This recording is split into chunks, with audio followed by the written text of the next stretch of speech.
Hello, Hi. everybody. Yeah, here we are. Christmas Day. Yay! We made it. You all made it. We don't know if we made it yet or not. Yeah. It's only Tuesday here. Right. Yeah. So we're recording a day earlier than we usually do because we usually record on Wednesday and then publish on Friday. But We used to do it on Tuesday. We're hedging our bets. We change it up. Yeah. So welcome to Christmas 2020. yeah. This is our 60-second episode of our knitting podcast. We're Jen and Kim from Fleece and Harmony. We're doing everything in the wrong order already. I know. We're on opposite sides. Okay. I don't know what my proper side is. I don't remember. Yeah. But we've got something really fun and special for you for this episode because we're doing a relatively short recording of our own stuff because the things that have happened. I personally have no knitting at all. I've knit. Really. No knitting you can show. I've knit plenty. Yeah. I knit my little elbows off, right. But I have nothing to show, so more on that later. I think I actually am ready to talk about it, by the way. Okay. We wondered yesterday. Last night we thought it might be too soon, but I think I can do it now. Oh my, the joys of Christmas knitting, and I'm never deadline knitting again. No, that's not It's a recipe for disaster. Yes, for sure. Can't do it. Unless you actually start in July and the deadline is September. Yeah. You could do that. Like the following September. No, a year well, of it. It didn't take you long to knit it the first time. Didn't take me long to knit it the second time either. It took me even less time to completely destroy it. More on that later. So, in case everybody always wants to know where we are when we change things up. So we're in my side. Your swanky living room. Your parlor. Yeah. This is the parlor of the old house, I guess. If you can see the. Oh, please ignore the naughty pun. I had to get a Christmas tree big enough to cover to hide the naughty paneling. Pun. Okay. So the funny thing about I haven't done anything to this room since we moved in 8 years ago or 6 years ago. No, 8. 8 years ago, and so it's all exactly the same. And this was not the part of the house where the people that lived here before us had started to do anything either. So it was funny because I had a friend and, a friend of ours that were a couple come in a couple Christmases ago, and the gentleman of the couple said, he said, I haven't been in this house. I haven't, or it looks exactly the same as the last time I was in this house. And I said, when was that, Russ? He said 1974. Yeah, if you could only see the curtains. Yeah, I would give it all away. Anyway, I can't make up my mind what I want to do, and then it needs really like a lot of work. So it's just like, and I have like every picture I owned in my other house up in here. It's a bit of a disaster. But anyway, I have a nice Christmas tree. Yeah. There's a lovely mantle behind here too that you can't see. That's like got the original painting because they used to do this fake marble faux marble painting. Mine's all been scraped off. I'm sure it was that originally too. But which I was not really necessarily a fan of until Jennifer went into a historic home in Charlottetown that was put back to the way the original in the 1800s. And she said, you don't want to touch the mantle? It's a thing. It's like a painted faux marble mantle. Yeah. I mean, you can't find people to do that anymore. No. It's kind of a weird orange and black color. Well, black background with orangey veins and stuff. I would love to know what mine once looked like, but mine's now scraped off Varathane naughty pine. Yeah. So, obviously a work in progress, but here we are. But I do have a fantastic Christmas tree. Yeah. And, and it came from the Fleece and Harmony woodlot. That's right. Hard to believe. Yeah. So Ken tramped up to didn't I just say last episode, it's not what you think. You got to prune them, and you go up to the woodlot, and you find some Charlie Brown Christmas tree. Typically the case. Yes, except when you've got somebody on a mission that goes up to try to find a really good Christmas tree. So, but what I realized is that when you have one of those manicured trees, they're trying to make it look as bushy as possible. And in my case, I have all of these like vintage ornaments, blown ornaments and stuff. And you can never really put them properly on one of those Christmas trees because you need room for them to hang. I see. You are. Okay. Yeah. Mm-hmm. See? It's very open. It's the new thing, the open style Christmas tree. Mm-hmm.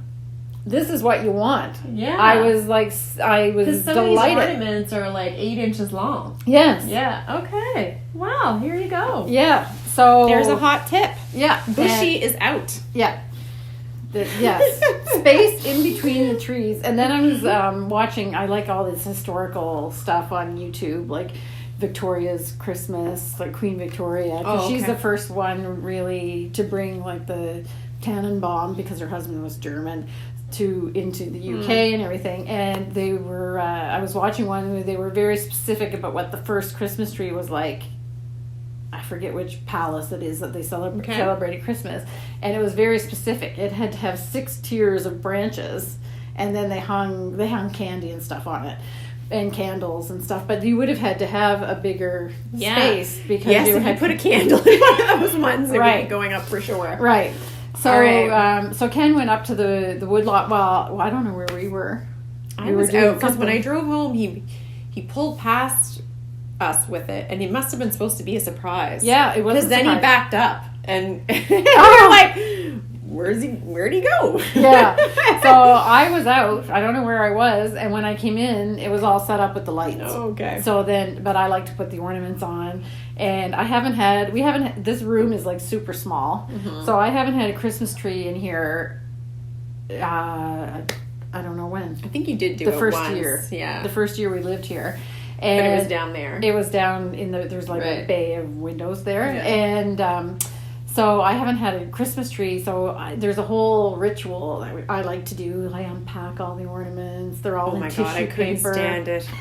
I love it. I have special my hangers. Christmas tree nightmare right now, what you are describing. I have special little twisty hangers with ornaments on them to hold the ornament. And certain ones go with certain whatever. And there's a whole big ritual.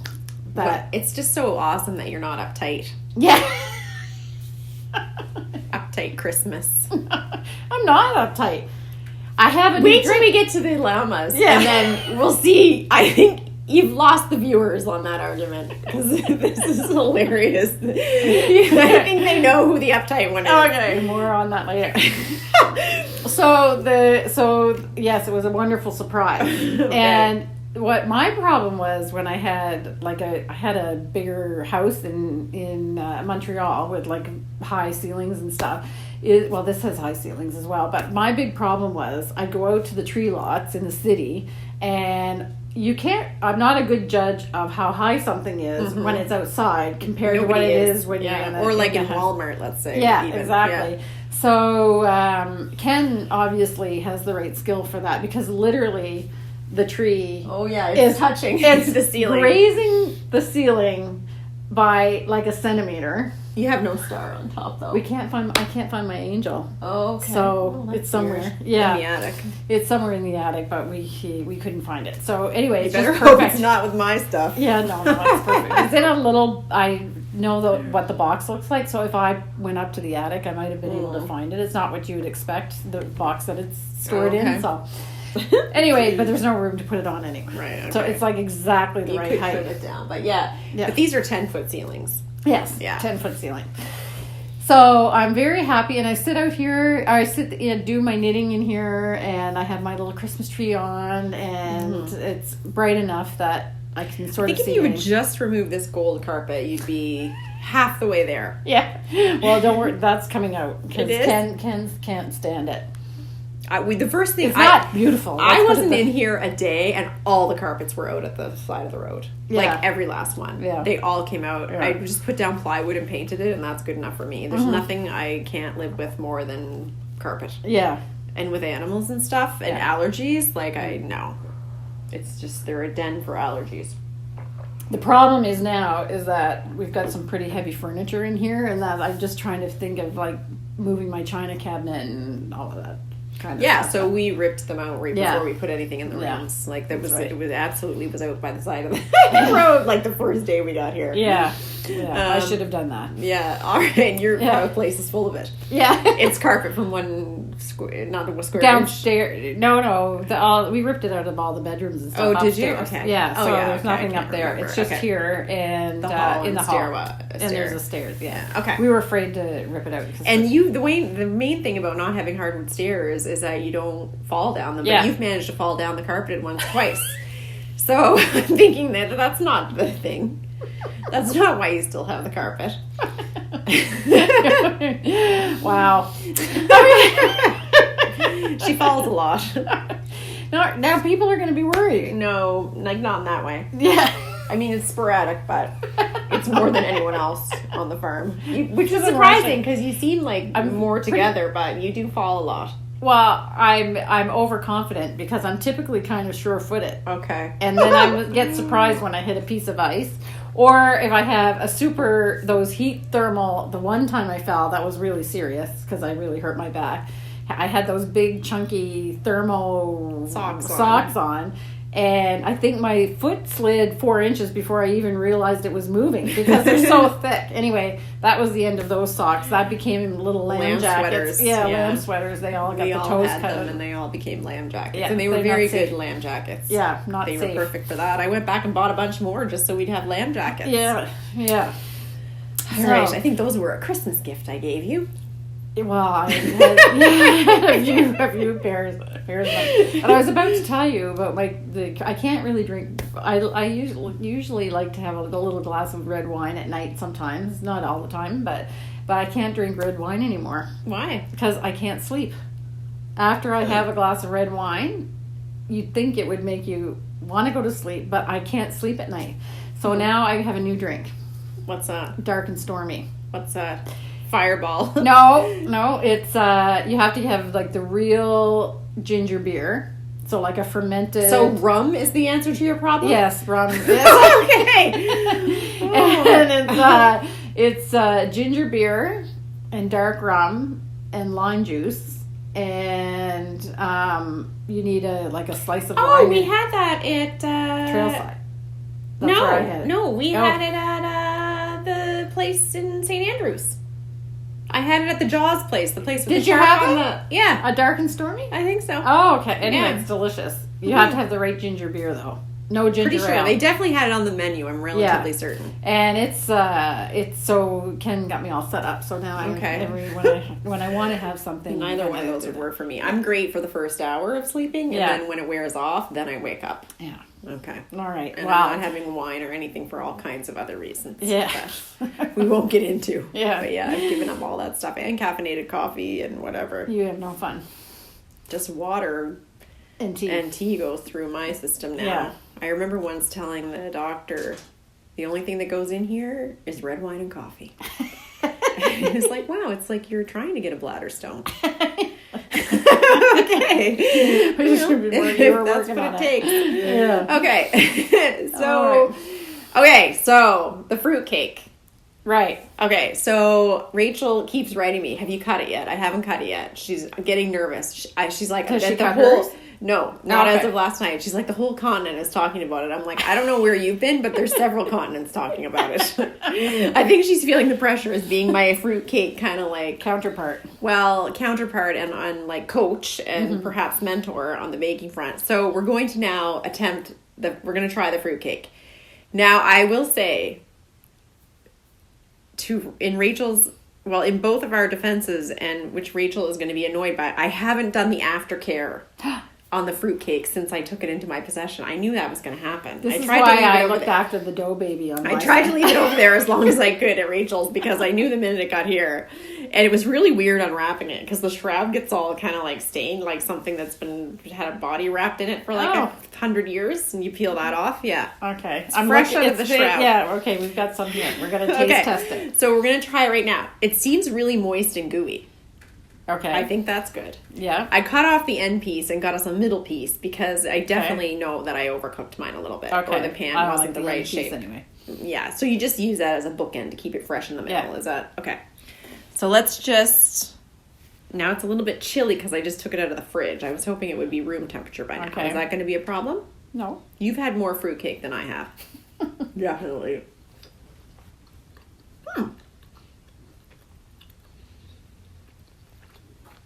Looking at the look on your face. Oh, I'm being... It's kind of yummy. What do you think? There's lots of fruit. Yeah. But you can't taste the aftercare would have made it a little bit more... Not boozy enough? It's not boozy enough. Says the one who's drinking a dark and stormy every night. I actually... It's good, though. Yeah. Mm-hmm. I would want another piece. Yeah. The apricot is really good. Mm-hmm. It's not dry. Mm-mm. It's just not... boozy. Yeah. So I think the soaking the fruit for the extra month in the alcohol may have helped too. Because apparently you feed that and it's a whole fermentation process. Whatever. Well, yeah. No, I think it's good though. Mm-hmm. I'm actually pretty happy. I'll probably eat a second piece. For sure you didn't skimp on the fruit. Mm-mm. That's good. No, it's really good. Yeah. All right. Do you still have the shroud? Yeah. Yeah, so I would wrap that baby up. Okay, I'll stop at the liquor store on my way home. Yeah, and put a little bit. Just soak it in. Mm-hmm. Nope. I think if you would have kept going with that, it would have been okay. I'm happy Perfect. with it. Yeah. It's not, the fruit is really good. Yeah, so how would that be different from Donald's? I mean, his was a little bit more crummy. No. Was this more gooey? No, it's more, less cakey. Mine's less cakey. No, it was more, it's more, it's moister. Even though this is not dry. This is really moist. It's moister. His was still moister. Yeah. All in all, I'm pretty happy with that, though. Yeah. Last minute entry.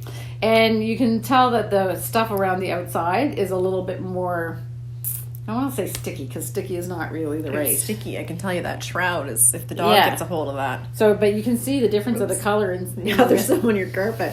Right. You can see the difference in the color in the middle. Okay. Like it's lighter. Okay. It hasn't really soaked in there. Oh, is it the alcohol that makes it dark? I don't know. Oh, God. Where are you, Donald? I don't know. You don't even know. It's just like the rooster laying eggs thing. Mm-hmm. Okay. Yum. I'm really happy with that. All right. I great. can't wait to tell Rachel. Yeah. She's nervous as anything over there. I noticed that piece had a piece missing from it. Was that the corner? Maybe. Okay.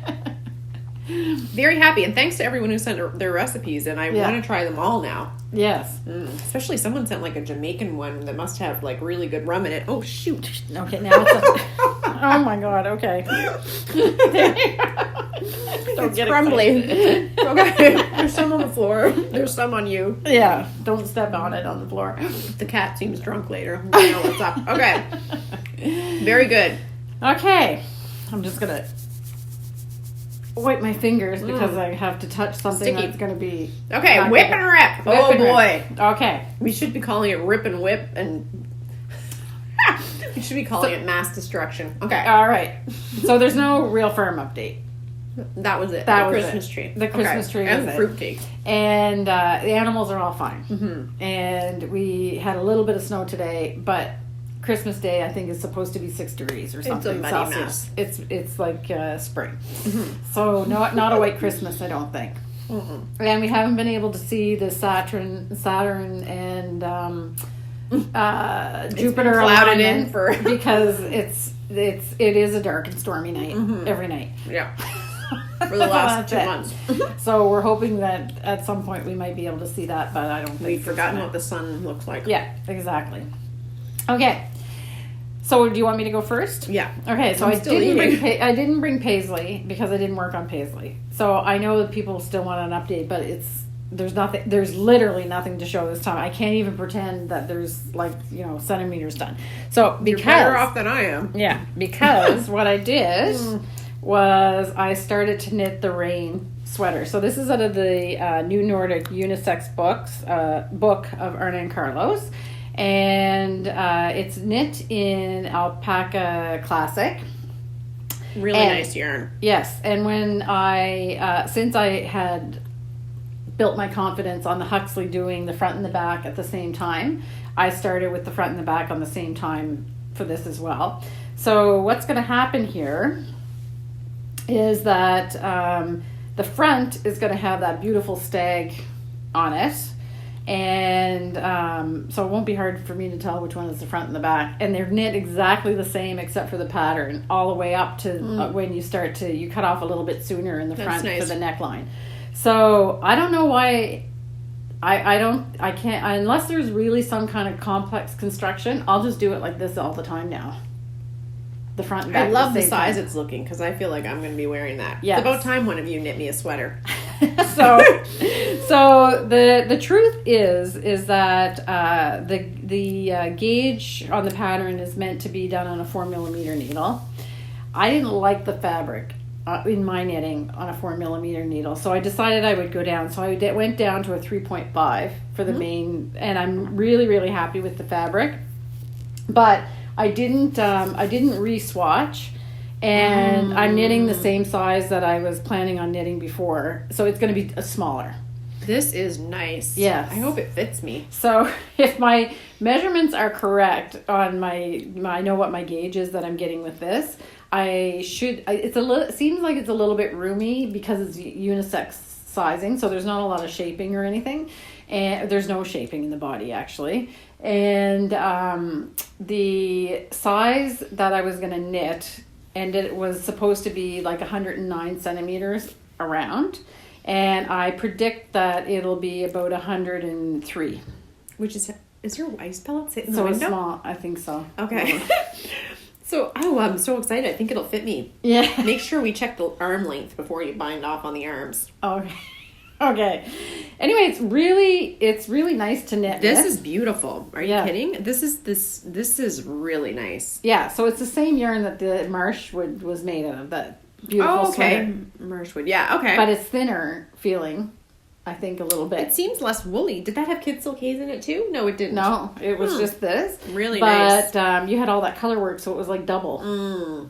Right. Almost. Because the whole thing was color work, so you would have had floats behind. I like this texture slightly better. Like, this is really nice. And this lovely off-white is beautiful. Yeah. So we're going to start a new series in the new year, which is we're going to do a deep dive, like a tutorial on all the different kinds of yarn that we have, because they all have different applications and whatever. So we'll do it with this one first, because I'll be able to show, but there's a couple little tricks to knitting with this, because it has a really nice halo. It's different. You won't really be able to see it, but it's different from silk mohair, and different from something that you would have that would have like lots of fluff in it, like Angora, but you still have that softness. So I'm thinking that if you want something that has like a little bit, like I'm thinking about my red and white drop sweater, that the Silver Stag sweater. The Samoyed that I knit the yoke with was just like too much. But if you wanted to do like an accent like what's on this sweater, this would be the perfect yarn to do it. When you want a little bit of softness, but you don't want, and by softness I mean fluff. Like I like how fine it is. Like, it's a very light fabric. Yes. Yeah, but lots of fluff. Yeah. So I have another like 6 or 7 rows to go before I start the stag. I would really want it to try to get that ready for today, but it just didn't happen. Don't rush yourself. No. It's a cautionary tale. So then that's it. So it's going to be in Tarja, which I've never really knit. I've done a few little samples, but I haven't really knit in Tarja. So we're going to see. That's the learning for today. It'll be fun hiding the floats navy behind white. That's going to be the fun part. Yeah. So wish me luck on that. We'll see. People probably have advice. You can comment and let us know. Give us... Yeah. Please prevent us from making all the mistakes on this. Yeah, I've looked at the possibility to do ladder back jacquard knitting, but I don't think I need to do it. I'm just going to see how it goes, and I might even do like a little tiny sample, because I've ripped out my swatch just to see how this ripped if I had to rip, and you can rip it out, but it's not the easiest thing to rip out. Fluffy yarn. Imagine what I just ripped. Okay. Yeah. So I'll try to avoid having to rip a copious amount of... I had to re-knot my kid silk haze about 6 times. Like, it just broke. Yeah. So, and the reason why this is all that I've got knit is because Ken is knitting his first pair of socks. That makes sense. Yeah. So he turned the heel, and he's done the heel Well flat. done. Yeah. Now, if you're one of those people out there who always tell us you can't turn a heel, your time's up. Right. Wait till he gets to the Kitchener stitch in the toe. That's the part I'm looking forward to. So he's picked up the stitches, and I showed him how to do it, and then I went and did something else, and I came back and he had both sides picked up. Oh, wow. So... Well, that's fiddly. Yeah. I'm loving this cake. And I'm pretty sure he's not going to have like a little hole in the gusset either, because I told him to pick up an extra switch and do the dot, like knit two together. So I'm really excited. The only thing is the sock is going to be too big. But can't help you it's there. A practice. We have the same size feet. So it was a practice. Your feet would be bigger than his, though. No, we have exactly the same size feet. But he and I have the same size, and yours are bigger than mine. No, you don't have the same size. I don't? Mine are smaller? Yes. Oh. Half a size. Okay. You take an 8.5, right? 8. Oh, okay. I take a 9. And he takes a 7 men, but it's the same as a 9. I can wear his boots and stuff, though. Yeah. All right. So that's that. So I'm really enjoying this. I can't wait till it's done. Yeah. So far it's been kind of mindless until I get to the intarsia part. When I try to do something mindless, it turns out being even worse than... All right. So... I was working on the child sweater, the Riva Sweater by Heidi May. Right. I think it was down like about this much past the sleeves. Yeah. I finished it. Picked up, did the button band. It's beautiful. This has been such a saga. It's going to even be difficult for me to remember how this all went down, because there is no Riva Sweater at the moment. Well, there is, but... And it was this lovely kind of beigey color. Rowan big wool with kid silk case held together. Kind of a gray purple. Yeah, got the whole thing done. Now, I did 2 swatches. I swatched in a 10 millimeter. It was too tight. It went up to the recommended size 12 millimeter. That was in the pattern. Looked like it was going to be fine. Finished the whole thing. Put it in the water to block it. Pulled it out, and it went down to my ankles. It stretched out like an elephant skin. Like it could fit a baby elephant. And it's for like a 9-year-old who's like this tall. Yeah. It was down past my knees. The weight of the big wool. Yeah. So more on that later. Yeah. So I mean, I was just like, there's just no way. I was trying to like put it back together on the blocking pads. Right. And so then so I was like, Ken's like, Kim says, that's why you should wash and block your swatch. I'm like, okay, thank you. Super helpful. Ken's like, put it in the dryer. I was like, yes, Ken. Now that's a helpful comment. Thank you. So I didn't do the whole thing where I washed it and agitated it with soap and then put it in the dryer, which might have worked. I put it in the dryer. It came out. It was back to size. But the button band, which doesn't have buttons, but like the band was like a long, droopy thing that went past the end of the sweater because Heidi May didn't have you go down a needle size in the ribbing. Yeah. And then when you apply that perpendicular to the regular knitting, no worky. Yeah. It had like a long... snake heads coming off the bottom, and the dryer did not fix that. So the ribbing in the button band was way too loose using the same needle. So right there, I was like, frig it. I'm ripping it out. It wasn't even dry yet. I ripped it out still damp. Like I dried it in the dryer, but there was still a bit of a dampness in it. I had it ripped out within 20 minutes of it coming out of the dryer, right in the middle of the work day. I thought, well, I'll ball it. It's still damp. It won't at least be all kinky, right? So I balled it right back up.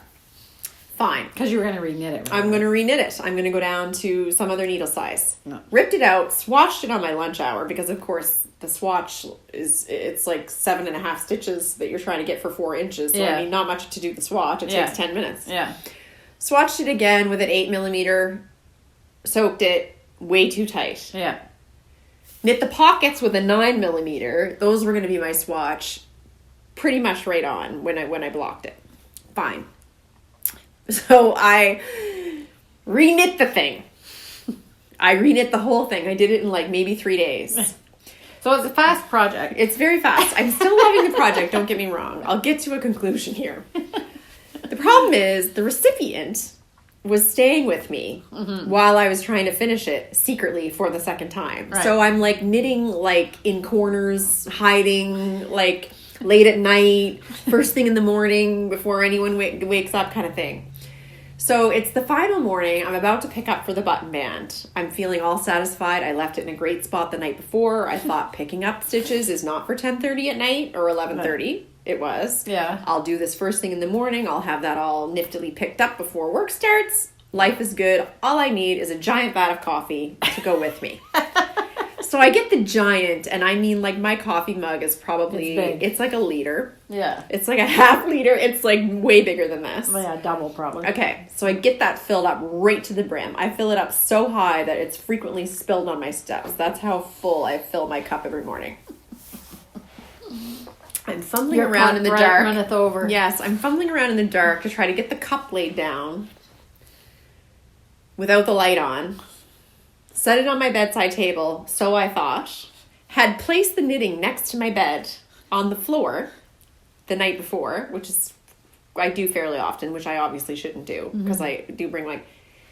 Thought it was on the table. It was not on the table at all. The entire vat of coffee went off the side of my bedside table and landed on the sweater and the ball of yarn and multiple electronics and other things that were beside my bed that I then had to try to rescue. Never mind the sweater.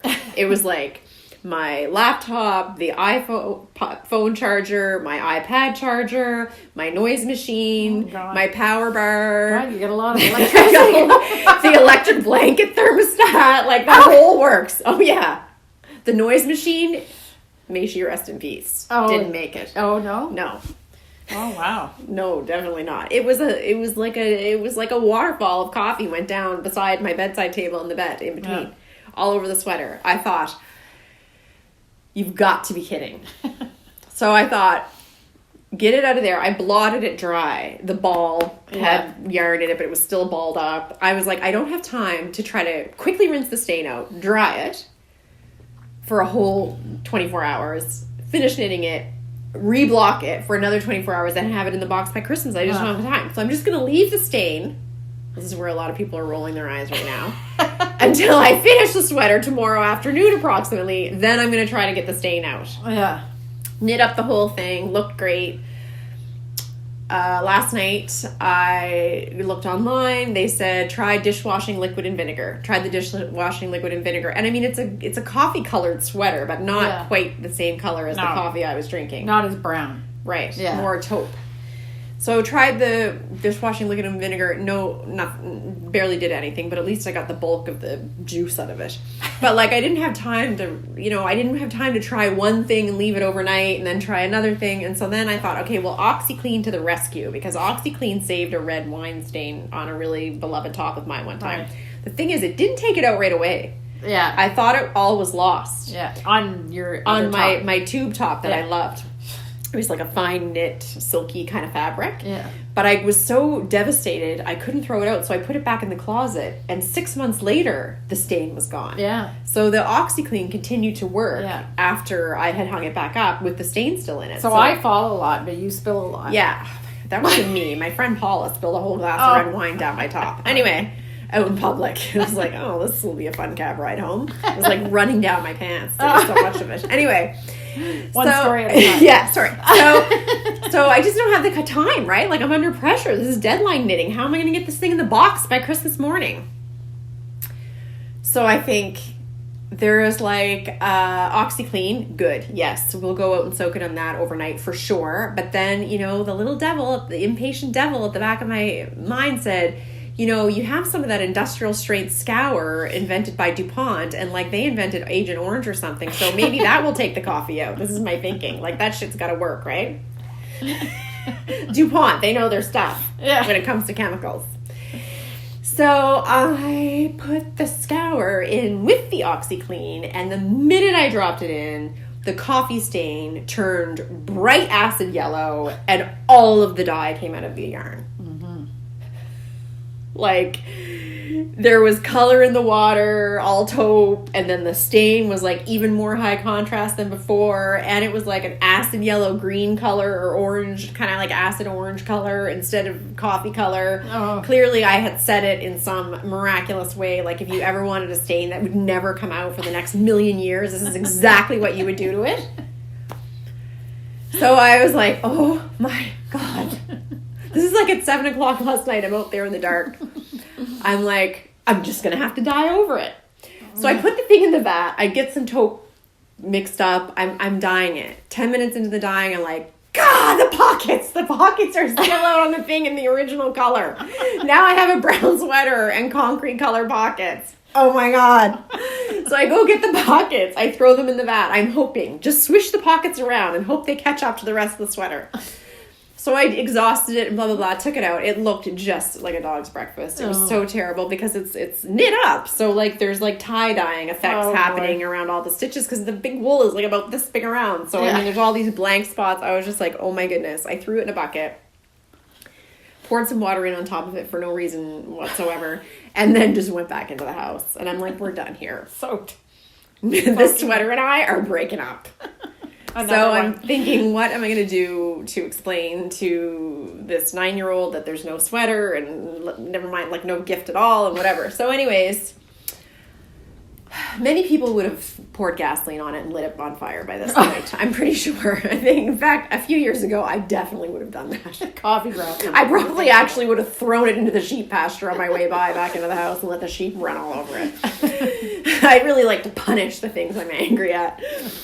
Anyway, this morning, though, I went out and I thought, you know what? It's sitting there wet sopping in the bucket. Heck it. I'm just going to put it in the vat again. Let's dye it again. And try to dye it black. So I put it in the vat. I, like, stretched it out, tried to get, like, all the in between the stitches. By this point, it had been soaking all night. Yeah. So it probably would wick dye a little bit better than the rushed job I was doing last night with it. So it's now kind of a chocolatey, black, marly brown. Which looks a bit like the fake marble. Yeah. It's like no orange lines in it. No orange lines. Yeah. And it's on the blocking mat. Yeah, it's kind of an organic looking. Yeah. Yeah. So now when I took it out, it's still stretched a lot. Yeah. But I bunched it up on the blocking pad and kind of have it positioned because the thing is the weight of the big wool. Yeah. So the original design was knit in something called Rare Creature, which is more similar to like a fluffy open brush fleece kind of effect, which would be very, very light. Yeah. But brush fleece was too fine to get the gauge. 7.5 inches for 7.5 stitches for 4 inches. Brush fleece is not going to give you that. Turns out is exactly half of what you needed. So Kim was super helpful last night. Told me I should have just held it double. That would have been like a month ago. That would have been amazing. Yeah. Anyway, I think I'm going to probably re-knit it in the brush fleece because it's an unrequited something for me now. But the thing will go in the box. Yeah, it's definitely not the color she picked. No, but it's cute, and it looks okay. It's cute. Yeah, and I happen to know she's getting boots that match it for Christmas. So and the color looks like it was done on purpose. Yeah. So Rachel was like, "Oh, at last." It's perfect now. Just meant to be. I was like, oh, God. So when you get a chance to see it, and you want to do it, we're not suggesting big wool for that project. Which was a really good, interesting conversation last night. Yeah. About it went down to my knees. Substitutions.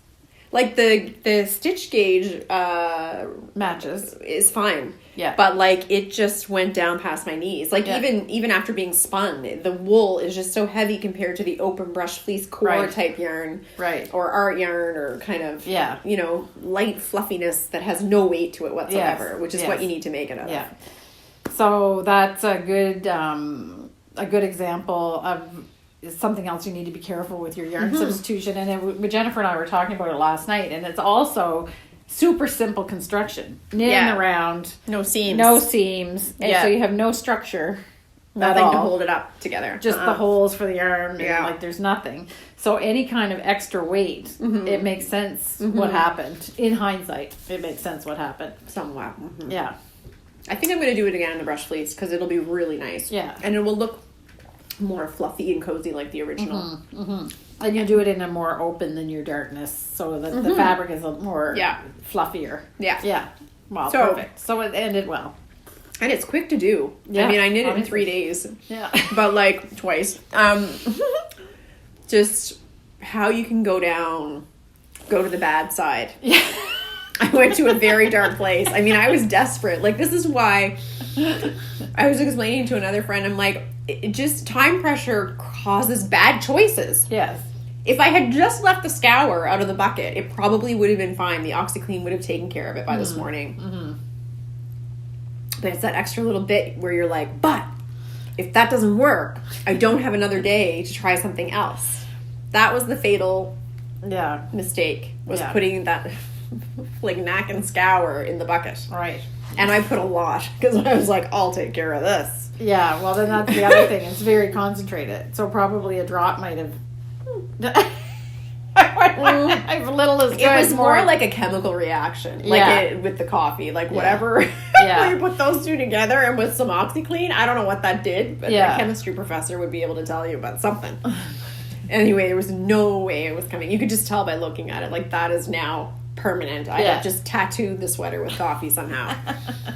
Okay. Worst disaster ever. Well, but a happy ending. It looks really nice. I hope so. Yeah. You're not just being kind. No. I wouldn't do that. I'm honest. I think it's still going to be super cozy and fluffy and cute. It's just, it's not the color it's supposed to be. Far from it. But it's still a nice color. Yeah. And it's still a lovely garment. And it's still worth it's now worth like $4,800. It's the most expensive sweater in history. Because with those things too held double, you're talking like $45 a ball I was getting with there. And all the time, and Scour and supplies and coffee. Other supplies. The coffee budget alone for that project was $10. Yeah, right. All right. Yeah. Anyway, so that's a lot of ripping, and I don't even know what to call the rest of it. I don't know. Desperate Drama. Yeah. Knitting drama. Yeah, exactly. So now we're trying to think of a word for a project that's not even on the needles yet. It's a drip. A drip? It's a dream in progress. A dream in progress. Isn't that lovely? Okay. Welcome to the drip section of our podcast. We're that desperate that we now have the drip section. So I think that this says a lot about my personality, because I can't leave something. Well, this is alone. like me with the fluffy sweater. It's the same. You just have to finish things that you start. Like this plate of cake, for example. Yeah, exactly. I don't want to hear anything about what your braces look like after I know, right? Yeah, I don't want to hear any complaints about how long it took you to edit because you got raisins stuck to your... Do I? No. Okay. Anyway, so I haven't forgotten about the Roamin Hat. Mm-hmm. I still wanted to do it. Honestly, none of us who saw the original have forgotten about it. No, it's hard to forget. hard to erase that from your memory. Anyway, so because I'm going to have a couple days where I might be able to knit, and I'm going to do a little bit of selfish knitting, I'm going to redo the hat. Mm-hmm. And I brought the Milarrochy Heids book, and for a refresher. Mm-hmm. This is our store copy, so it's got a huge big stamp saying store copy on the front. So. Oh, there's a Teardale. Remember that? Yeah. Where is that? Up beside my bedside table. Does it have coffee on it now? No, it's down in my living room. All right. So it was spared. There's nothing here. Just this little lovely piece of confection. Tam that could be used as a slouch. Right. I'm going to do it, and I picked out the colors. Lovely. For it, and since I'm starting from scratch and not just using scraps of yarn, I was able to find the colors in Felted Tweed that will make a good facsimile of the colors. These are perfect, gorgeous. Yeah. So you have Lotus Leaf. I don't remember all the names of them. And the only thing that I'm doing different is they have like kind of a soft pink flower in the original. I'm doing it more in a bright pink because I like the pop. Yeah, I think that, and it looks so cooler. Perfect with this. Yeah, jewel tone, pink and green. Exactly. Yeah. So, so this is all in Felted Tweed. So I'm going to start that. So is this the same as the Malarkey, or is she holding it double in that? No, it's a thin. One of the problems that I was using Selkirk worsted. Oh, I've knit with it. I should know. Yeah, it's a single twisted single. No, it's a. I don't know. Yeah, it's what I knit my. No, the original yarn. Oh, okay. It's what I knit my whatchamacallit out of. Pabai. Yeah. So this will be something similar. Yeah. Yeah, so it's going to be perfect. So Selkirk worsted was not the way to go to try to finesse that hat. It's way too thick. So this You'll have so much more fun doing it with this. Yes. And you'll be able to get gauge and life I will won't be have to rosy. take out like 2 repeats of the pattern. It's going to be really fun. So I'm really looking forward to So when are you that. casting this on? I don't know. I think I'm going to just try to get to the in charge of part of the. I'm going to keep working on the Rein until I do that, and then I don't know, like tomorrow or the next day maybe. Fun. Yeah, This looks fun. I need to knit something that's fun. Yeah. I'm not having any fun. If you've been following along at home. So that's back on the needles as of before this airs. Love it. It actually will be really nice. The pattern is really nice. Yeah, okay. it's lovely. And it's a Canadian designer. I've still been dreaming about it. I know. I really we want it. definitely owe her an apology. Yeah. Okay. Let's just talk about our little friends here before we forget. Yes. Because you were saying that you're not the uptight one. And these came with their names on them, right? And they were sent by, I'm assuming, the person who owns Love and Llama. And they're totally adorable. Yeah. And super well made, and we don't know anything about this this company, but they sent us these little llamas. Yeah. And I'm assuming they're all like individual collector's items. So yours has your name on it, Kim. Looks like it's going out for either a preppy barbecue or an afternoon out on the yacht. Whereas mine is clearly geared up for some salsa dancing lessons. Like, you think people don't know you by watching? Yeah. They do. Yours is like, can I have a brandy? And mine's like, hey gals, where's the party? Yeah. Right. I think that she was inspired by my Cornwallis. It matches it. Yes, it's almost exactly the same colors, except it doesn't have the blue on it. Mine has a little cowl. Yeah. I mean, like, how but the detail are these? is amazing. So I know. Yeah, this is a little, and it's got cable. Mine has cables on it. Seriously, people. She's been so paying much attention. work. Yeah. Yeah. And they're super, and a little button on the flower. Yeah. They're. But mine with the hair, the sassy hair, the little flower. And the yours eyes has a fascinator. Yeah, the eyelids and everything. It's just, they're really, really cute. So thank you so much for sending them, and I think they're hysterical. Yeah. Kim was like, this is yours.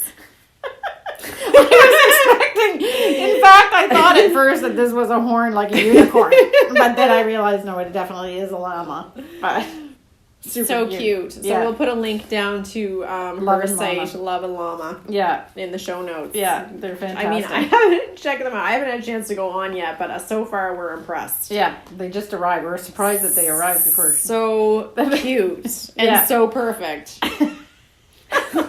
Seriously. I'm gonna just nailed it. Yeah. Okay. Yeah. And they stand right up. Like they were so well made. They're really it's incredible really work. Yeah. Seriously, I love mine. It's like when you got the Cabbage Patch Kids, right? Like this one is she's my gal. Like this is my personality to a T. I love it.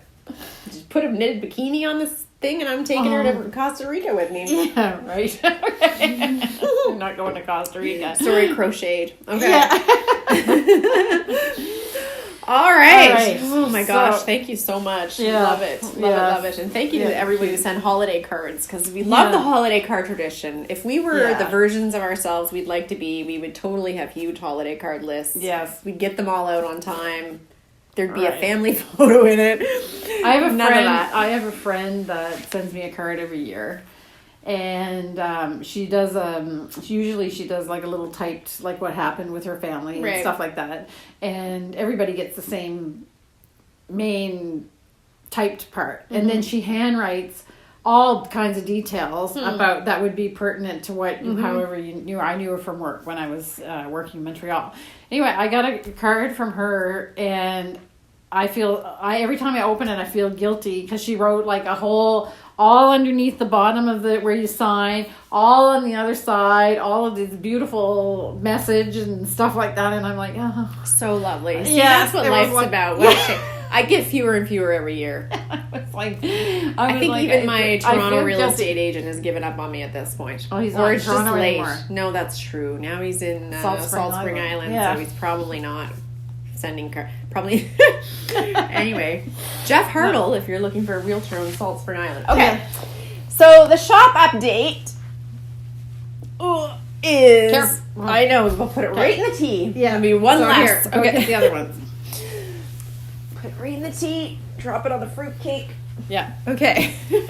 We have blankets. Yeah. Not to state the obvious. We hopefully we didn't give the folks in McCausland's a nervous breakdown because we were Almost. calling every day. Where are the blankets? Yeah, we try to do that. Actually, speaking of my realtor, he used to say, I need to lose 25 pounds. Can you list your house? Yeah. Because that's what I'm like when I'm your client and you're my realtor. Okay. So I'm just like they got our little Okay, logo yeah. on them. I love So it. these are made with, they're made by McCausland's, but Yeah. it's not our fleece this time. Yeah. Yeah. So these are not the special edition ones Yeah. from our clip that we do once a year. These Yeah. are blankets that we had made for you. Yeah. By McCausland's, and of course they're still made here on the island at the McCausland's Woolen Mill. Yeah. So we They're did lovely. a little survey after we had the special edition ones and asked if you'd be interested in ones that were still made here but not from our own specific fleece from our own farm, and Right. everybody kind of said yes, so that's these. Yeah.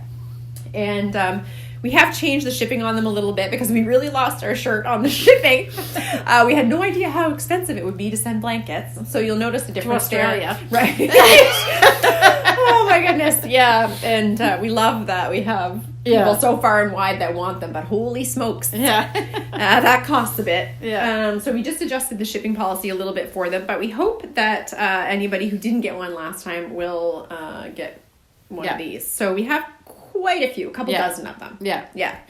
So link to the blankets in the show notes below. Yeah. They're all listed and ready to go. We'll be shipping them out next week. Mm-hmm. Lord knows when they'll arrive because So- postal service.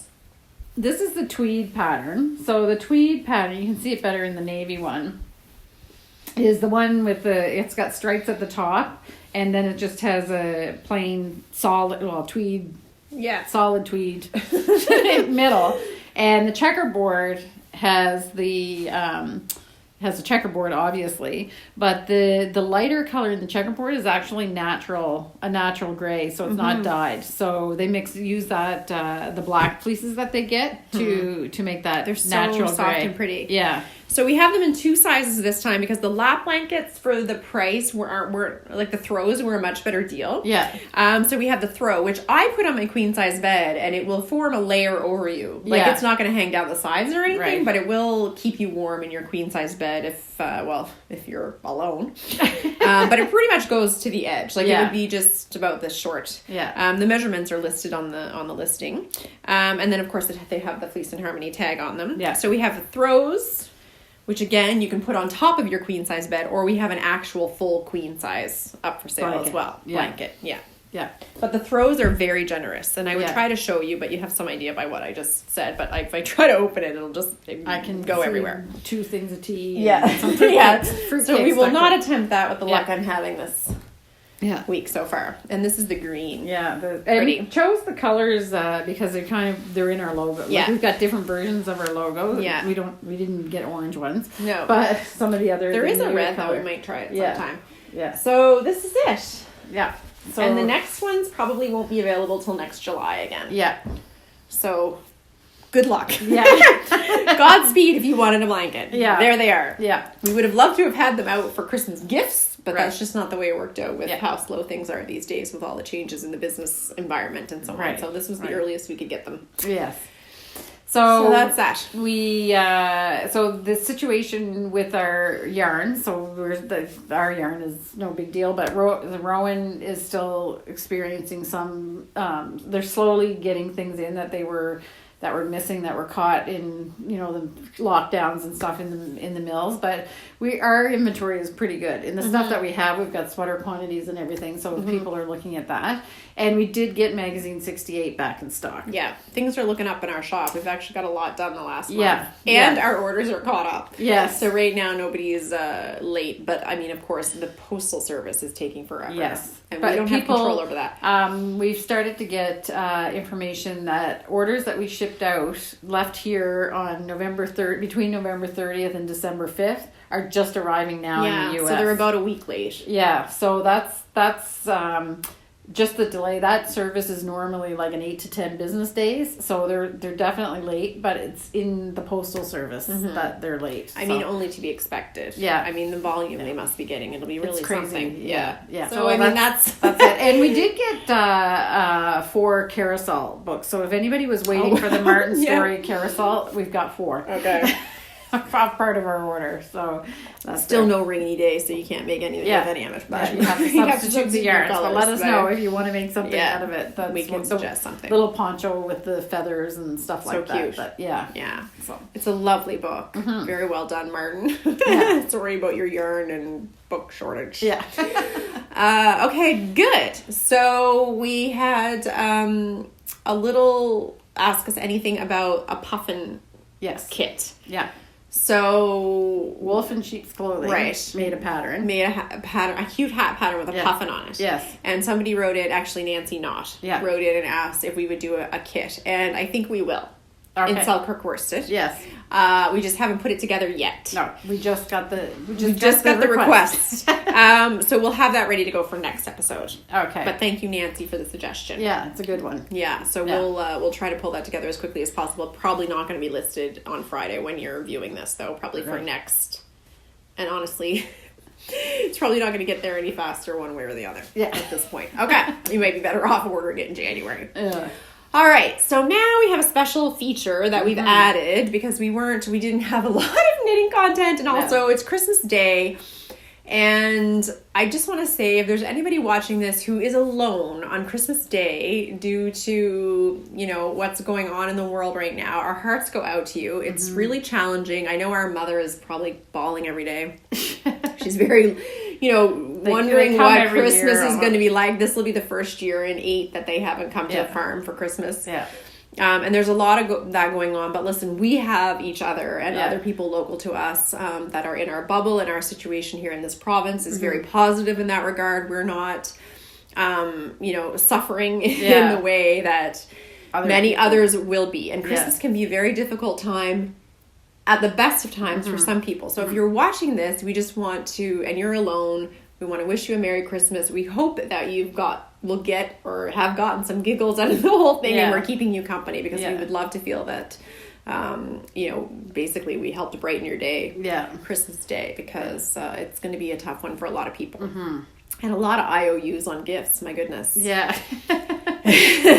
Santa was not prepared for this. No. All right, so what we've done is we've taken the question period from our Saltwater Mittens event, and we're splicing it into our video. Yeah. So we didn't want to put the whole event up because, of course, people paid to attend that, and they paid to be able to submit their questions. And at some time, we may make that available in another way. But we thought the Q&A with them was one of the best, most interesting parts of the whole thing anyway.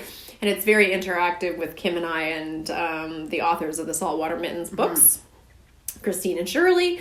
So they are delightful, as we've said many times. So we hope you'll enjoy watching it. It's about 37 minutes long, and we're going to share it with you now. Yeah.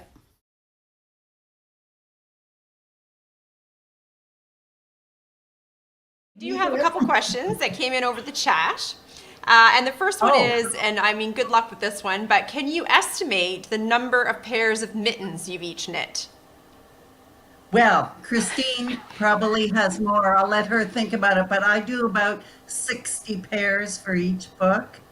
Oh, wow. Each design probably 3 or 4 times. Get the idea, you write the pattern, you have to test it a whole bunch of times, then someone else tests it, then you get another idea for the color, but it's about 60 pairs for each book. And I find not only mittens, but whether it's socks or mittens, it takes me at least 5 pairs to get the prototype down. That you knit the first pair is the concept, and then you make jot notes, and then you go to the second pair and you write it up in half legible writing on the second pair, and then I'll do a third pair as I print it on the computer the first time and use it like my proofreading pair, and then of course you'll find the odd error here and there, one or two, either in the mitten or the typed version compared to the print version. So then you knit You fix those corrections and you knit the fourth pair. We're just making it sound hard so that nobody else will try writing any books, right? So that's 5 pairs of mittens or 5 pairs of socks, and then or 5 caps. So it's quite a lot of knitting before it goes out to the test knitters. But I do love it still. Oh, it is Yeah, great. I'd much rather knit mittens than anything. I do find just after this last book, a little arthritis in one of my thumbs. I'm 73, so it's not a real surprise that I would get a bit. But it really bugs me that I can't really go at it as I did before. If you're 73, Cheryl, I think you're very well preserved as well. I would have never guessed. Thank you. Yes, I am. It must be the I got sociable. out of jury duty. I got out of jury duty by being an old lady. So. Can your participants see our pictures that we're going to scroll through as we answer the questions, or in between Show 'em the later? questions? I don't know. Or would you like them to come later? Oh, yep. They can see them. Okay. All right. Go ahead with your next question, but I'm going to leave that one there. That's an inspiration for a diamond mitten based on architecture again. These old storm doors were handmade, and almost every single house in the city of St. John's had one at one time or another, and you would even find them blown off and down the street in a storm, and you'd have to go and say, hey, did you see my storm door anywhere? And I had a brother who lived in a place called Macbeg or Bonavista, and his storm door, he lived on the breakwater right on the ocean, you know, and he lost the storm door one night, and they found it up in the town of Bonavista in my great uncle's garden. And he said, hey, Larry, did you lose your storm door? There's one up here in my garden. Looks just like yours. And sure, didn't your son's front porch blow off and roll down his Hamilton steps- Avenue? Oh, my son's front steps blew away and rolled down the street. Oh, Lord. On to the next question. Yes. I actually, the storm door on our house is exactly the same as that. And we still use it too. So, yes, Yeah. yes. Yeah. Great, aren't they? They're Sometimes excellent. there's as much wind in my bedroom as there is outside. So, Yes. okay, the Your next story. Story. Okay, so the next question. Okay. Oh, so go ahead. What? Go ahead, Cheryl. No, nothing. No. Oh, okay. Our house is 160 years old, so it's and mostly original, unfortunately. But Yeah. Seems like a selling feature when you Yeah. pick it out. yeah. Yeah. We feel your pain. Okay, so the next question. Okay, so this is an even tougher one. That was difficult, but now somebody wants to know what your favorite pair of mittens is, or your favorite mitten pattern from the books, and your favorite yarn. You want to go first, Christine? My favorite pattern from all the books is Shirley Signal Hill Mitten. I absolutely love it. Well, that's lovely. Thank you. I didn't know that. I guess that means I should have one of yours as my favorite. I think my next one is Shirley Made. Extremely Made is good, but my favorite is the Wesleyville Trigger Knit for Men. And it's in Classics, the middle book, the pink one. And I could just knit that day after day. I don't know why. Something about it's a diamond, and it has a little, it has one color in the center of it. So you're never doing more than 3 stitches. There are 2 rows where you do 5. I just, Here it is. it's sort of there. Yeah, it's on page one of 151. of the, Anyhow, Classics. that's the one. I could just sit and knit that one all the time. Oh, excellent. Signal Hill, I find, because there's a long carries. Yes. The yarn is a bit slower. More so, difficult, yeah. too. Okay. So so maybe talk a little bit. I know we're a yarn shop and we make our own yarn, but maybe talk a little bit about Briggs and Little, because because part of the question was your favorite yarn, but your first book was knit with Briggs and Little, but I think it's very interesting for people to understand how important Briggs and Little yarn is actually to Newfoundland. It's everywhere, right? Oh, right. Yeah. Yes. Yeah. And the history of it is more than 150 years old. Yeah. Briggs and Little Yarn has been in Newfoundland for that whole period of time. Like my grandmother Yeah. sent her wool there and got it back from Briggs and Little. My Aunt Marie, the one who fell in love with that fiery-haired fisherman that knit the cast net And lived in the dungeon. her sheep wool went to Briggs and Little. It's just there's a really strong history, and there's a great faith in Briggs and Little yarns on the island of Newfoundland, and we all trust its color fastness and its wearability. And And I'm actually from New Brunswick, so my family have knit with it. My great grandmother did. I have a photo to prove that. Right. And through all our generations, actually, unless you made your own wool, it would be the only wool you'd ever have.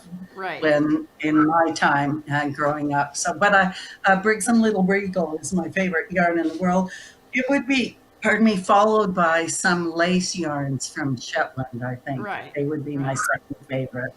So and it- my very favorite wearable yarns are the super soft ones. And I just recently knit myself a pair of mittens out of Rowan cashmere tweed. oh, And the ruby color with oat as the light color. They are so soft and nice. Yeah. They're really special. That's beautiful. And I've noticed how nice the Selkirk yarns are that you guys spin in the She worsted. hasn't shared them with me yet. The colors are absolutely gorgeous. yeah. And speaking of colors, this picture we're just scrolling through here now, I hoping your participants can see it. Shirley, tell us a little bit about the Streety May colorway, rock and roll. That's the rock and roll I told you about. That was an accident because it showed up together in my scrap bag. And we had been on a photo shoot. They're an awful lot of fun, but they can be quite hilarious. And they're always totally freezing, I guess. So, and we were sitting on a park bench, taking some dog photos, which you will see shortly. And I noticed across the street that the mitten matched the doors and windows of the building across the street. So I very quickly did my best to get a photo of it.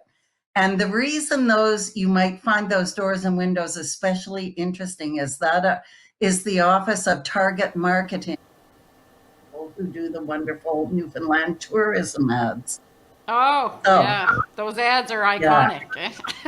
Yes, the They world are. famous They ones. are for sure. Yeah. And do you have another question for us, or will we talk a little bit more about Nope. these photos? We've with the next question. Okay, so I love this one. So somebody wants to know what it feels like to be knitting rock stars from the rock. We don't know. We We don't know. That's Arne and Carlos. We take the bus. We're waiting for the bus. We've seen some absolutely wonderful trigger mitts on the St. John's Metrobus. It's worth a ride Yes. just to look at the We mitts don't and drive. caps and We're on the everything. bus. We're waiting on the bus corner saying, lives of the rich and famous. So we should tell everybody that And you don't let people get above themselves here, so Yes. nobody makes a fuss of it here. yes, but we should tell everybody that you graciously sat one afternoon and signed all books for us. And so we received those books. So we actually have signed copies of all 3 of your books in our shop right now. Yeah. So I hope you Yes, felt a we little bit ordered, like rock stars. Yeah. We ordered a case of pens. Yeah. Yeah. So if anybody wants, if you don't, if we weren't locked down as well, we're not quite in Atlantic Canada, but if we were traveling, we might feel more like rock stars, but we still have to cook the damn supper. yes, there's always supper to be cooked. That's right. Okay. The next one. Okay, so somebody else asked, how come none of y'all crochet up there in Newfoundland? Oh, we do. We do. I should have brought in some crochet. I'm left-handed, and I always go on about that. But So I knit right-handed style, but I crochet left-handed. So I always have to sew all my crocheting up inside out to get the right side out. And I prefer knitting to crochet, but of course, because I did so many pineapple stitch ponchos when I was a hippie, that I haven't really been doing it since, but there are some excellent crochet patterns out today, and people are doing it a lot. And you'll notice some crochet doilies as backdrops for some of our knits in Saltwater Gifts, and they were done by Ada Miller, a lovely lady down in Portugal Cove, St. Philip's in the Portugal Cove side. She's a fantastic person with crochet hooks. She can whip up tablecloths and christening dresses and all kinds of wonderful things. So you'll see some of her doilies in our books. Yes, you won't be seeing our crochet patterns. No. Yeah. Okay, so there's a couple more. Yeah. Okay. So next question is, I think people want to know what you're going to be up to next. If you ever knit garments like sweaters, pants, underwear, bras, things like that, and if there'll be a book with garments in it in our future. Well, I'm dying to design a yoke sweater. And I would love to design a Newfoundland yoke sweater, but they take so darn long to knit one sample that I haven't got too far. So don't be like holding your breath waiting for that, but I would like to do it. Also, at this opportunity, when we don't have a contract, we've done the 3 books we contracted for, and we can kind of draw a breath. I have been trying to knit myself a cardigan. And I have bought the yarn for it 5 times and then shoved it away in bags, because I could never get the right pattern going. So I actually got a front, 2 fronts and the back done and ran out of wool. Oh, no. And so it's not going to have any sleeves. So I bought one from LL Bean. Oh, no. All right, now I can't believe that an experienced knitter like you didn't buy enough wool. Yeah, well, of course. You see, I buy the wool, but I never know exactly what I'm going to do with it. Right. But I always buy 20 balls. Oh. I always buy 20 balls. Great. Yeah, well, I didn't want to knit a fine one because I would have been there till the year 2050. Yeah. This is actually my first yoked sweater that I've ever done. Was this one? That's beautiful. How do you get time to do that now? You got to run a sheep farm and. Yeah, well, we always have to have having the podcast and having to show something on the podcast keeps your nose to the grindstone. Yeah. Oh, that's true. We know they got 20 people knitting for them behind their back. Yeah. No, we don't actually, except we have a woman that works with us in the mill, and she kindly did the saltwater mittens for us. Yes. And Jennifer did these. we've got two women that help us. Nice. So But I should say there are still a great many mitten patterns that have not been written down. And I have 4 ideas at present of more. So I have not exhausted the mitten thing, but Great. We don't know what we'll do in the next book. Mittens, vintage mittens that we will go with. Yeah. We've donated all of Shirley's collection to the Rooms Museum here in St. John's. Yes, the originals. Yeah, all the originals. And we haven't even scratched the surface on those yet. Yes, there were no mittens in the museums here because they were worn till they fell apart. Nobody thought there was anything special. So they were very happy to get our vintage collection, and we were really thrilled that it would go to a good place. So. Yeah. Oh, lovely. Yeah. Lovely. Mhm. Okay, so we have another question. Okay, we have a couple more. People, or somebody asked, what is the origin? I think this is probably pretty clear cut, but tell us a little bit about where the Nan at your side bit comes from in the book. Oh yeah, Nan. Yes, I'll start and then Shirley can take over. Yeah. People are always, for years now, even when we were doing our pattern cards, which preceded the books, saying, you guys need to put your patterns on Ravelry. You guys need to download your patterns. You need to upload your patterns. And we were like, they never even made it to print in the pattern. 100 years. And now we've got to go on Ravelry and everything. Our goal was to get them in an old-fashioned printed form that you could pick up a book and read the pattern. And we would put photographs in the book and anecdotes in the book. We did not want to go online with our patterns, and we wanted to keep them in old-fashioned readable paper print form. I'm a librarian, I'll point that out. Okay. But I think I kind of agree with that, I have to say, because there is something still about picking up the book and being able to read the stories. And in fact, before I knit anything out of any of these books, I read them from cover to cover in bed at night, the stories and everything. And our sister is her partner is from Newfoundland, and he actually bought he doesn't intend on picking up knitting needles ever, but he bought the book just because it made him feel close to home, because he's been we've had books sent all over the world for that very reason. To Newfoundlanders that they live in Australia, they don't need mittens. But, and the other thing about online and computers and modern technology, we all think of what we're doing now with Zoom and YouTube is modern, but just think if Shirley and I had met 25 years ago and we put all those patterns on floppy disks. Yeah. Where would they be? They'd be in the dump. Yes, that's true.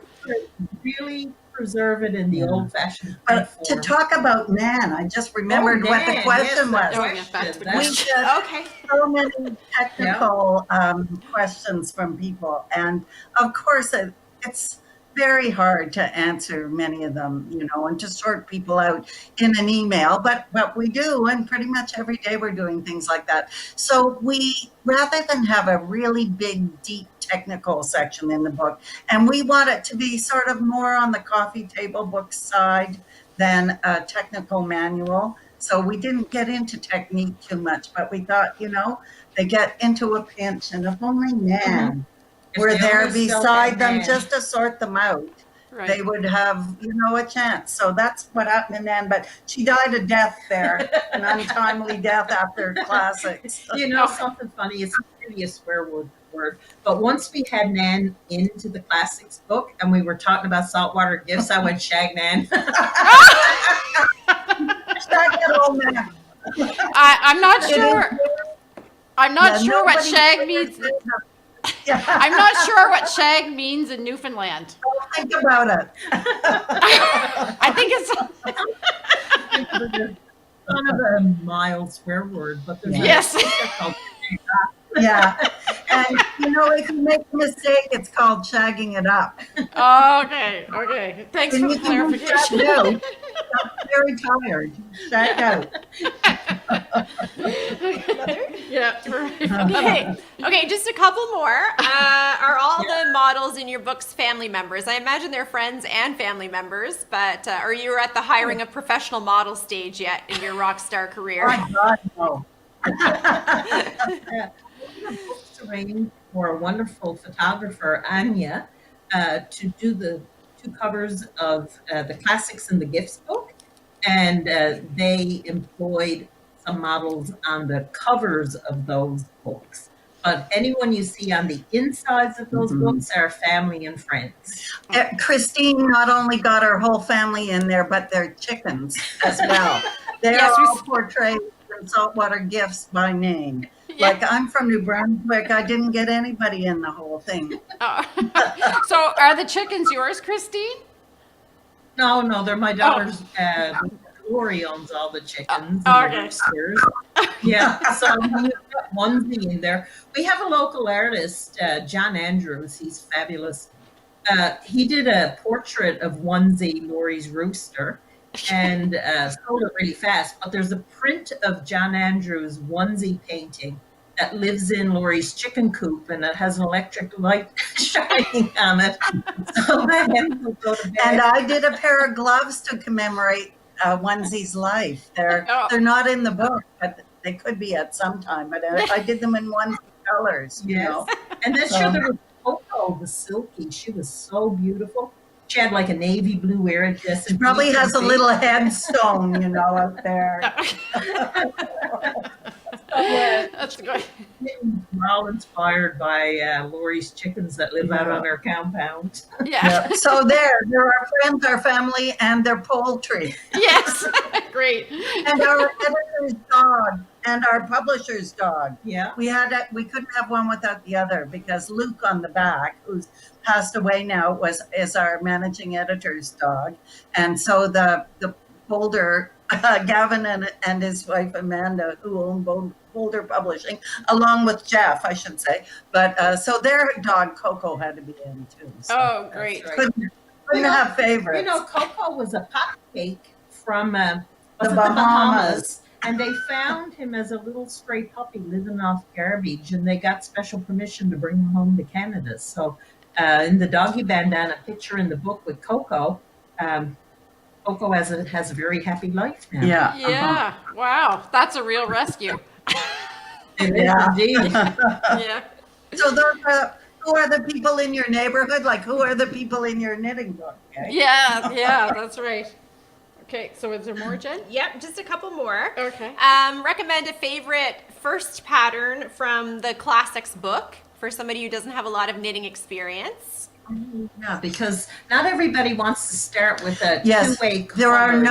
there are no mittens that are single color in that book. No, not So this one. the landfall cap I like, but wait a minute, you've got the Trinity cap, and Yeah, the Trinity Yeah. cap is pretty good. I might not start with that one though. You know, if you want to start with a color work cap, the moose one is pretty easy when you get into it. So I would say you could try with the moose cap Yeah, because it's people not are like doing well mittens, with you know, that, with thumb yeah. gussets and decreases and everything and Yeah. increases at the beginning. It's only getting used to following a color chart pattern on the center of it. yeah, I love Shirley, my landfall watch cap Yes, in that that one's really book nice too. Yeah, in plastics. For sure. I made it many times. Yeah. I usually make it to match any pair of mittens I make for myself. So That would be the one from the classics book. yeah. If you want Yeah. to start with two-color knitting and you don't want to be tampering with thumb gussets and stuff to learn how to knit in the round with two colors, those little baby wee ones, thumbless mittens from the Saltwater Mittens book are a really tiny, quick project to just get you used for working in the round. And then on to Shirley's Bacaloo Bacaloo or mummers. or Mum. Okay. Yeah. Great. Mummers is in, yeah, they're both in the first book though, not in That's right. second, sorry. Yeah, in classics, it would be the moose cap to practice two-color knitting, because at least Yeah. you don't have a thumb gusset on your head. Yeah. And you don't have to make two. You don't have to make Yeah, two. a left and a right. That's you a know? good thing. That does hold you back, you know, sometimes. Yes, that's right. Okay. Great. Is that Okay, last one. So we did get a technical question, but we're not going to do that here because it's too hard to explain technical knitting Yes. questions on something We like might this. not know the answer. But they also asked if you could make smaller ladies' mitts, and we don't know what they're talking about because we have big hands out here in the Maritimes. I believe it comes from the fishing background, hauling ropes and what have you. But my hands are huge, and Kim's aren't exactly tiny either. But I guess there's some women out there who are more delicate than we are. Well, So I make all mine fit my hand because what the heck else can I do, you know? And I think I wore a 7.5 glove when I used to buy leather gloves and stuff like that. It's pretty ordinary size, but the real thing you can do, you can always make them longer. We tell you how to do that once you get into the salt and pepper pattern.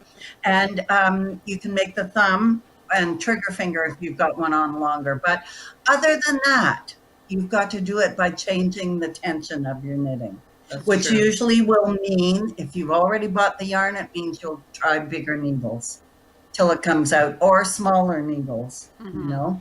And there are two So it has to patterns. be done that way, There are two not by patterns. changing the numbers of stitches. That way madness lies. For ladies with smaller hands, if they want to do the big diamond patterns for Ever or Solitaire in the Saltwater Mittens book, even though we say young adult in that, usually that will fit a lady who wears a size small glove. Yeah.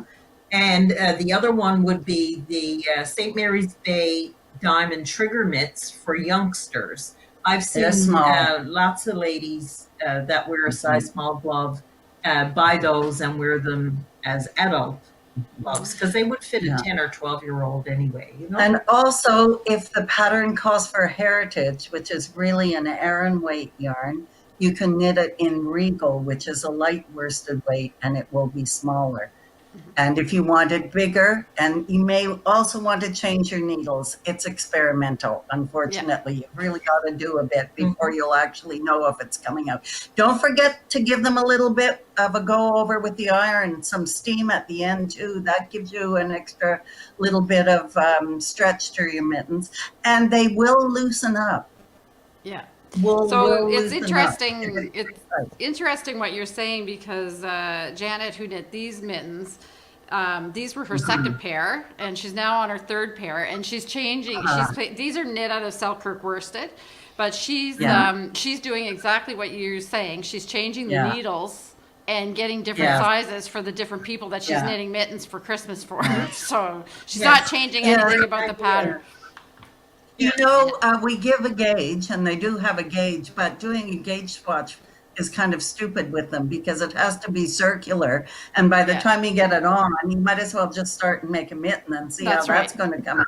That's true. So, but unhappily, it's experimental until you find out what kind of a knitter you are and how it's working out with the yarns and needles. Right. Yeah.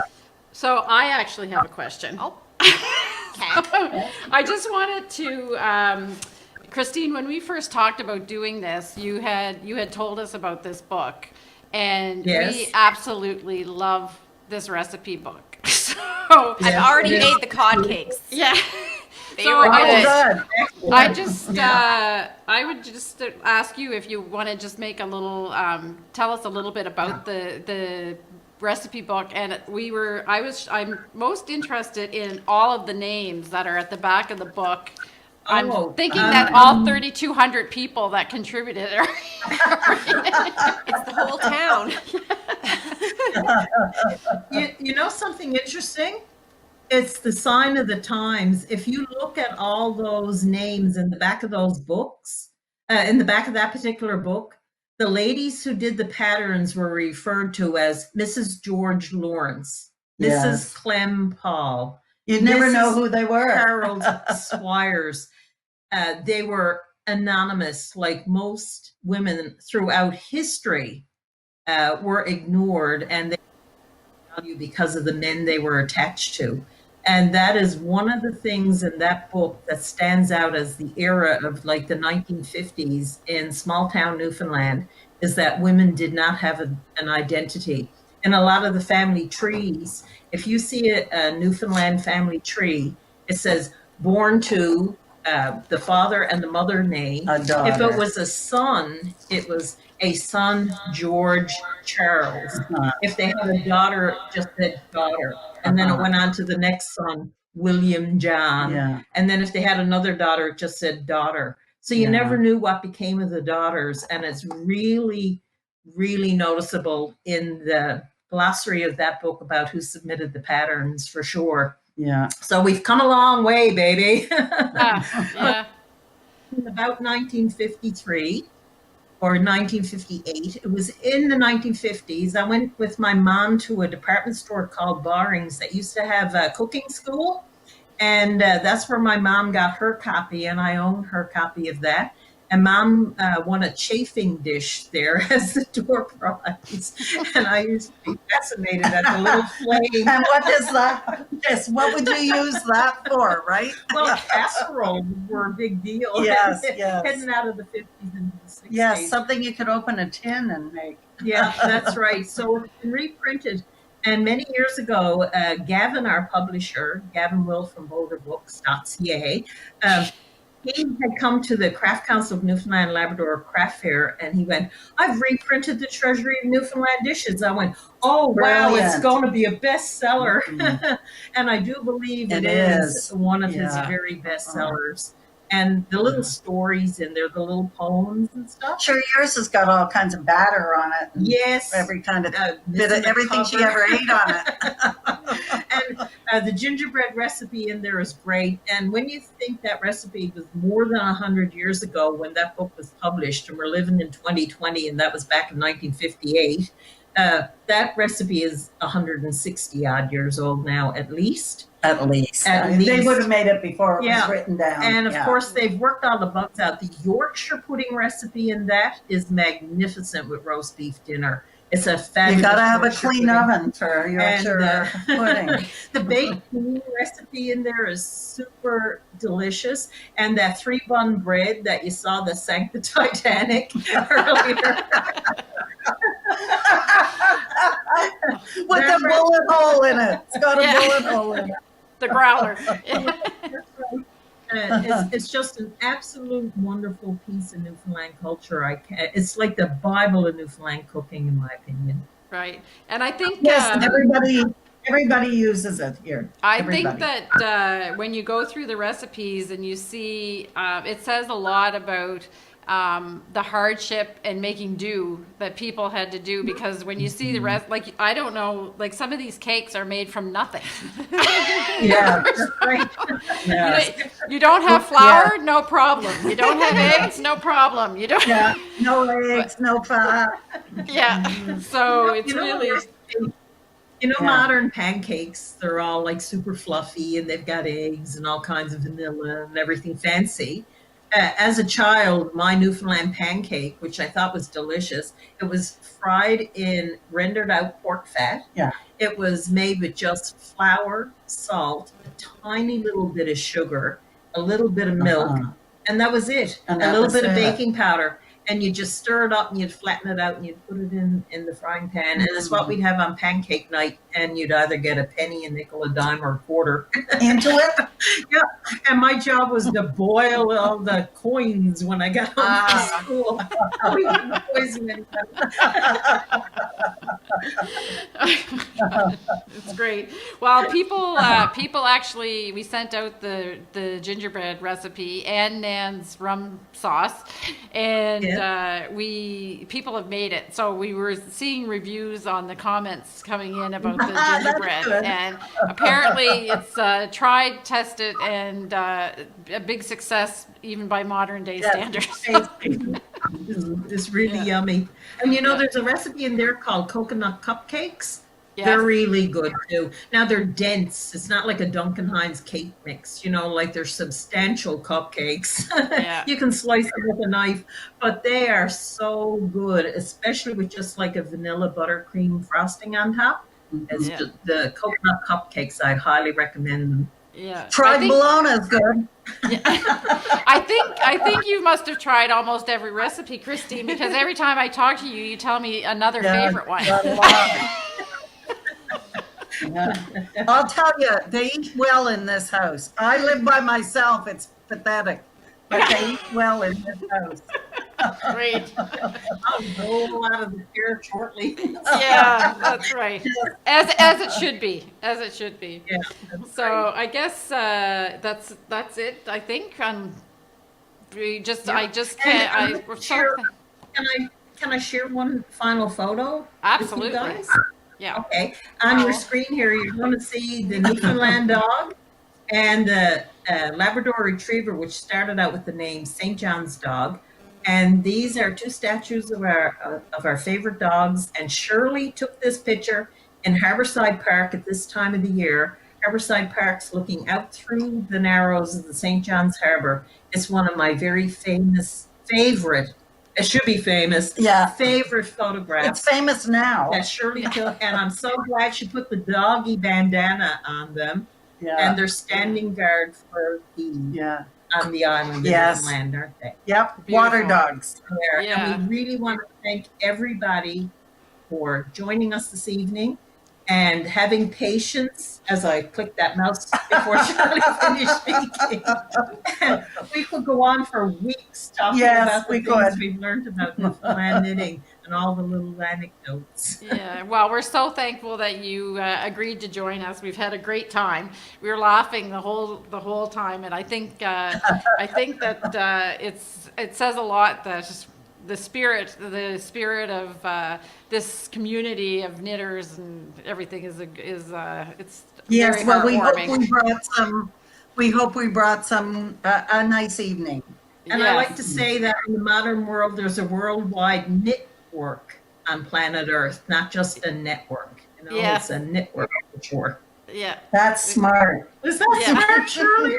We'll have to write that in our next book. Yeah. Okay. Well, thanks so much. It's been Thank you, great. everybody. Have Yeah. a pleasant evening and stay safe. Wash Yeah. your hands and socially distance yourself. Yes. Like us. Yeah, Yes. like us. We're together here. We're bubbled. It's all right. Yes, we're all in the bubble. Yeah. Okay, Yeah. thanks so much. Thank you, everyone. Bye. Bye.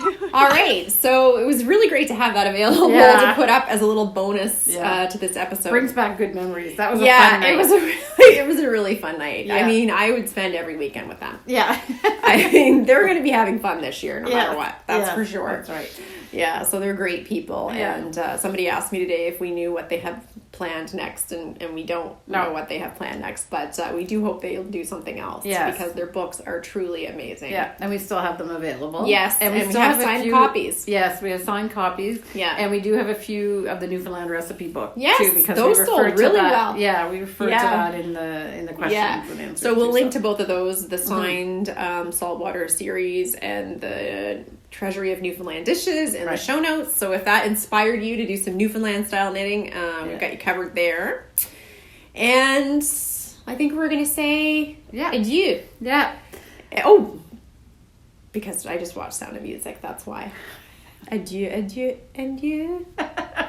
I'm gonna get the whistle. You should be able to sing more of that. So long, farewell, Elvie, say goodnight. Yeah. Yeah, but, Yeah, nobody else is watching it with me. But I mean, that's the best movie ever.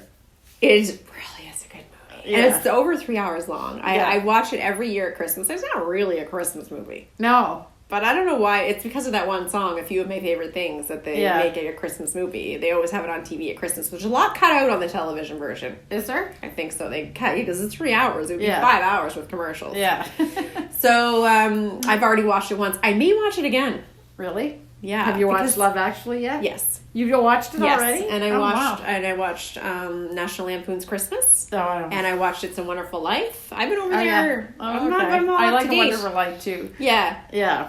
I've got the Christmas movies going on. I haven't done the Love Actually. Yeah, I usually do done that. Yeah. Okay, you're way But ahead. I don't know what's next. I watched the new Grinch. It which that was really good. It Yeah. was good. Yeah, I we liked tried it. to watch Elf, but we couldn't find it on any of the streaming. No, you things. got to pay now. Yeah. Oh, I had to pay for National Lampoon's Christmas Oh. Vacation. I thought it was a good I investment. watched a new one. I told you about it. It's on our public broadcaster on CBC Gem. Okay. And so if you have Gem, you can get it. And I think it's Charles Dickens, and I think it's called The Man Who Invented Christmas, which of course he didn't invent Christmas, but A Christmas Carol kind of was at the time when Queen That's Victoria. what I need to watch still. Yeah, Queen Victoria was bringing her Christmas trees to England and everything, so it's in that time. So it's not the Christmas Carol. It's about what inspired him to write A Christmas Carol and how the book was written. Okay. There's so many versions of the Christmas Carol, and I find the clutch part is how they handle the ghosts. Yes. What the ghosts look like. Yes. Because in some ways I like the older versions. Like even the black and white one is better than some of the more modern ones. Yes. Because Tell us what your favorite is, too 'cause I'm- scary, and some of them aren't. But it was funny because in this show, he's talking to the illustrator, and they had the Ghost of Christmas Present. So that's the one with all the bounty and whatever. And he made the guy redraw it because he said, "No, That's not how. Oh, see, I'm right on. It's all about the ghost. It's all about the. He said that's a pivotal part of how they have. And to is have there the a right Muppet one? Yes. There's a Muppet one. Yeah. Yeah. Let us know what your favorite version is. Yeah. Because lots I'm of sure them. we haven't seen them all. Yeah. And I'd like to take a vote because I don't remember what mine is like the black and white one. Yes. Who's in it? I forget. Alistair somebody. It's I in can't English. remember. Yeah. That's the best one in my opinion. Yeah. I don't even know which one it is. Even though it's black and white. Yeah, even though it's black and white. Yeah. And this is the look of this one. Obviously, it's in color though because it's brand new. Is very close to all of the aesthetics of that black and white Okay. one. Like the chains on Marley. Right. Okay. It's all the kind of the same thing. Okay. So and all the characters come to visit him while Okay. he's writing. It's wow. almost like his imagination brings the characters alive. I love this. Okay, and then I need he to watch lets this. the characters tell him what he's supposed to write on that thing. That's how neat. Yeah, Okay, it's I really need to good. watch this. If you're in Canada, check that out. That sounds cool. Or I suppose you could get it anywhere. Yeah, right. Because It's you can stream online. it. That's the whole That's point. right. So Gem. the app is called Gem. GEM. Yeah, and it's by the CBC. Right. Yeah, Not it's like really Gem good. and the holograms. I was right. What? What is that? Gem and the holograms. I have no idea. That's a decade age difference. Yeah, I'm not okay. even going to admit I ever said that. Okay. All right. So Okay. we're over to The harmony part. I was just going to say my favorite part of The Sound of Music is when Christopher Plummer sings Edelweiss. Yeah, that's right. Dreamy. Christopher Plummer's in this Charles Dickens. Right, that's thing. how we got on that. Yeah. Does not look the same as he did in The Sound of Music. No. he's Scrooge in this. Okay, he's now like 90, Let's just say he can use 97 a at few least. tea bags under his eyes. Okay, poor Christopher Yeah. Plummer. And the Charles Dickens is Matthew Crawley from Downton right. Abbey. Okay. I forget what his name Well, clearly we need to all watch is. this. Okay, it's a good one. Okay, perfect. Okay. So it's the harmony part now. Yep. So we're going to do a little something. Yep. Are we going to say what we're going to do? No. Just Okay. gonna cut to We'll it. have to see. Okay, so have a Merry Christmas, Happy Holidays, everybody. We'll see you Yes. back in 2 weeks. Yep. Okay, bye. Bye.